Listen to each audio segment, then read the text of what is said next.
And even though he hasn't read it, he knows it's great. Unless it isn't, in which case he will destroy her. Why did Trump say he called into Fox and Friends? Because it was Melania's birthday. Like, what does that mean? He's like, honey, I've got a great celebration planned for us today. I'm gonna talk to some TV people while sitting on the toilet. Hasn't read his wife's book. He's too busy. Not so busy he can't play golf on Sunday, but very, very busy. When Trump has a bad day, we know Trump watches Fox and Friends and yells at the TV. But today he did the same thing, but we all got to listen in.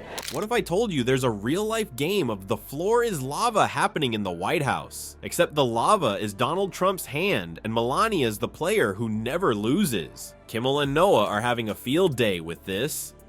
They're calling it the Melania Dash, a new sport where the only equipment you need is a pair of stilettos and a will to resist. But is this just funny, or is there more to the story? Before we move on, I'd like to ask you a small favor. If you appreciate this content, please take a second to like this video and subscribe to the channel. Over 98% of you watch the videos without subscribing. It costs you nothing, but it makes a huge difference to us. So did you click the subscribe button? Great, thank you so much. Now back to the video. Alright folks, buckle up because we're about to witness the birth of a new Olympic sport. Now on the next leg of Trump's trip, which took him to the Vatican, Trump's hands really couldn't catch a break because this time, the First Lady gave him the old down low, too slow. Over the past few weeks, she's been posting these little videos narrating excerpts from the book and presenting us with riddles to unfold. And you could tell from the start that this was going to be special.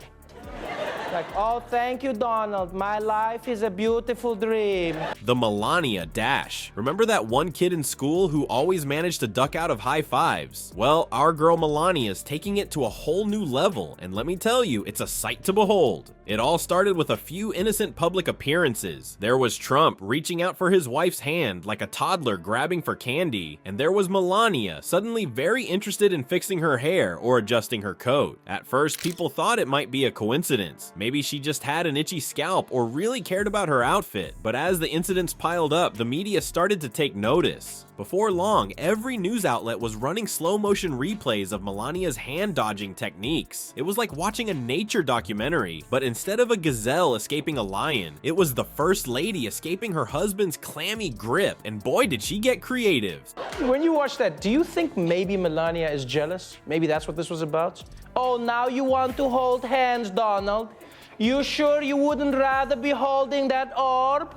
We're like, roses are red, love is a mystery. I had a historic electoral college victory. It's Melania's birthday, so I said, let's do it on Melania's birthday. So happy birthday to Melania. We saw the classic sidestep where Melania would suddenly veer off course like she'd spotted a sail at Neiman Marcus. Then there was the oops, I dropped something move where she'd conveniently need to adjust her shoe right as Trump's hand came swooping in. But my personal favorite, the look, a bald eagle. Distraction technique where she'd point at something in the distance, leaving Trump grasping at thin air. As Melania's skills improved, so did the commentary. Trevor Noah, bless his heart, couldn't resist getting in on the action. He dubbed it the Melania Dash and even started a segment where he'd rate her dodges on a scale from meh to Matrix. Let me tell you, some of those moves were definitely in Neo dodging bullets territory. But here's the kicker, folks. Some statistics whiz actually crunched the numbers and found out that Melania was successfully dodging Trump's hand 73% of the time. That's right, 7 out of 10 attempts at hand-holding were being shut down faster than Trump's Twitter account. It's like she's playing a real-life game of The Floor is Lava, but the lava is her husband's sweaty palm. Just when you thought late-night comedy couldn't get any wilder with the Trump-Melania saga, Jimmy Kimmel decides to channel his inner David Attenborough. Yep, you heard that right. Kimmel's latest comedic masterpiece turns the White House into a full-blown wildlife reserve. And let me tell you, it's got more orange fur and hand dodging than you'd ever expect to see outside of a zoo. Kimmel, not content with just poking fun at the first couple's awkward interactions, went full planet Earth on us. He set up the scene like a nature documentary, complete with dramatic narration and suspenseful music. Melania was not at the big rally last night in New York, but you know who was?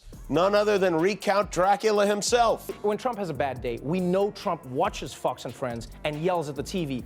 But today he did the same thing, but we all got to listen in. Urged from hibernation to promote this book he didn't read and she didn't write. Picture this. The camera slowly pans across the White House lawn, zeroing in on a particular species of interest, the elusive Melania Trump. In his best Attenborough impression, Kimmel narrates, "Here we see the rare and mysterious Melania, carefully navigating her natural habitat. Watch as she gracefully evades the grasp of the dominant male, a creature known for its small hands and distinctive orange coloration." But Kimmel didn't stop there. Oh no, he went all in on the wildlife analogies. He described Trump's attempts at hand-holding as a mating ritual, quipping that the male's efforts are consistently thwarted by the female's superior agility and apparent lack of interest.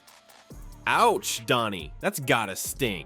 The audience was in stitches as Kimmel continued his nature documentary spoof, describing Melania's evasive maneuvers in increasingly ridiculous terms. At one point, he even compared her to a gazelle outrunning a slightly overweight golf cart riding lion. The mental image alone is enough to make you spit out your cough.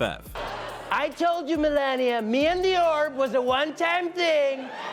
The orb means nothing to me, means nothing. I was barely hard. It's about everything all the time. He couldn't tell one more lie about his wife's book. Read it, loved it.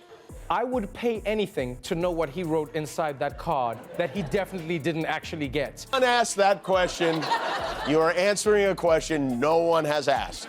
But the real kicker came when Kimmel dubbed Melania the Muhammad Ali of avoiding physical contact. He joked that her hand-dodging skills were so impressive she could probably teach a masterclass at Hogwarts. I mean, who wouldn't want to take Defense Against the Dark Arts of Unwanted Hand-Holding 101 with Professor Melania? The social media response to Kimmel's segment was off the charts. Memes and videos analyzing Melania's hand-dodging skills spread like wildfire, with users coming up with their own nature documentary-style commentary. It was like watching the birth of a new internet subculture right before our eyes. Of course, the Orange-in-Chief couldn't let this slide without a response. True to form, Trump fired off a tweet about fake news and his best hands, proving once again that his skin is thinner than the toupee he swears he doesn't wear. Meanwhile, Melania maintained her usual silence, probably too busy practicing her next evasive maneuver to bother with a response. It looks like Melania's hand-dodging skills have reached legendary status. Both Kimmel and Noah couldn't help but compare her moves to those of Neo from The Matrix. I mean, can you imagine Neo in a pantsuit, dodging Trump's hands instead of bullets? Now that's a movie I'd pay to see. But here's the million-dollar question. Will Trump ever catch on to Melania's slick moves? Or will he keep reaching for that elusive hand like a toddler trying to grab the cookie jar? My money's on Trump continuing his futile attempts. After all, self-awareness isn't exactly his strong suit. One thing's for sure, as long as there's a Melania dash, Kimmel and Noah will be there, popcorn in hand, ready to provide play-by-play commentary. It's like the Olympics of awkward political marriages, and these two comedians are our trusted sportscasters. Let the games continue.